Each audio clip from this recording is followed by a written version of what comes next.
industry that, by some measures, is bigger than Hollywood. We wanted to know more. Start sound. Camera. Action.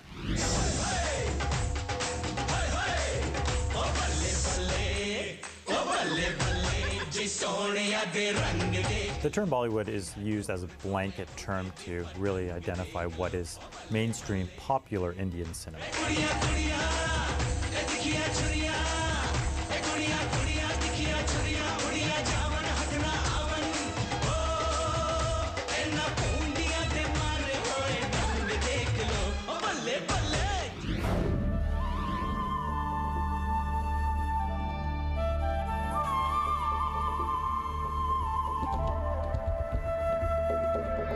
Indian cinema has a third of the world's viewership, captured. They already watch, right from mainstream Afghanistan to mainstream Sri Lanka to Singapore. In fact, Indian cinema sells more tickets than even Hollywood does. We produce more films than Hollywood does. It's only natural. It's a natural growth that after our domestic audiences, that we try and take our films overseas to try and show them what we do, how we do it, and why we do it.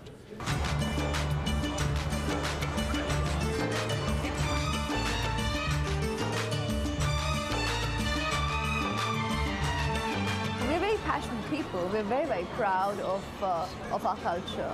We enjoy our culture, and even though we definitely are part of the global community,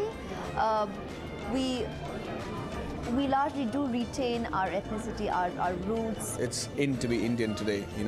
We're kind of just coming onto ourselves. People are beginning to recognize our work, and as people, as a nationality, we're beginning to get a little respect the world over. We want the global audience to start viewing Indian cinema because we feel we have a lot to offer.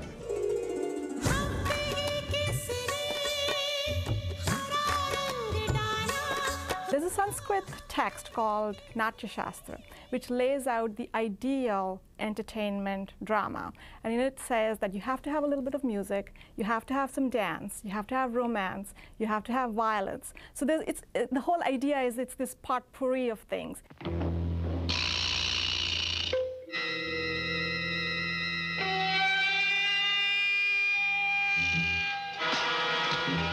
It's everything together, but most of all, it's glamour, it's fantasy, it's escapism. People call it opium for the masses, and I think that's a perfect term. Most Indian films have a lot of songs, there's a lot of pomp and pageantry, and we always end on poetic justice. You go in there, and it's a different world. It's a world in which there's so much color, so much glamour, so much going on, and you think, oh my God, this is perfect. This is a perfect life. And in those 3 hours, you really forget. The movie just pulls you in so much. You're so engrossed in it, you forget everything else. It's total 3 hours of non-stop escapism. Around the 50s, the subjects which Bollywood dealt with were largely about, people migrating to the cities, getting lost in the cities, and the conflicts that sort of work with the class structure or the caste structure. Progressively, cinema started dealing with more and more urban issues, and there was very few rural issues in Bollywood. Bollywood is a cinema about success, love, money, and marriage. In the 70s, there was this one sound effect that was prominent every time there was a fight, and it was called dishum. The same dishum, regardless of how far the punch landed or whatever. Now, you have computer animation, you have graphics, you have things that are on par, you have James Bond-esque sort of things going on, and you have song and dance numbers that from country to country, that one sort of meadow and grass hill. Bollywood cinema or Indian cinema is so resilient. We don't cry over the fact that Hollywood is coming and, culturally taking over India, or we are not scared of that because our cinema is so different. The one thing about Bollywood that's very different than Hollywood is that you have to appeal to a mass audience from a class system issue, a caste system issue, issues of people who deal with things on a total village basis and people who deal with things on a total Fortune 500 basis. You try to hit everybody. Indian films offer something which maybe other films made out in the West might not.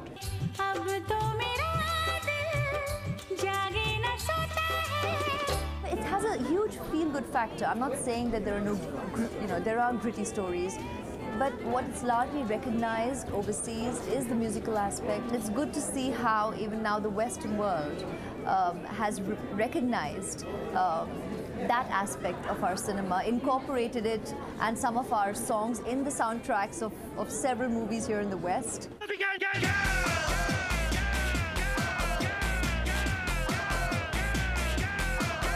You like Moulin Rouge, you like Chicago, you like films like that, and you like a little bit of melodrama, a little bit of love, a little bit of action, a little bit of it all. A Bollywood film is for you. So the idea for the West now is if you take a chance, you're not going to be, doing us a favor. What you're going to be doing instead is seeing a window into a different culture, a different form of cinema that can be on par with anything else you see in your local cinema. I just want to say I've seen a few Bollywood pictures. I have no idea what's going on in them, but they seem a lot of fun. Apparently George Clooney wants to be in one of those now. I would go and see a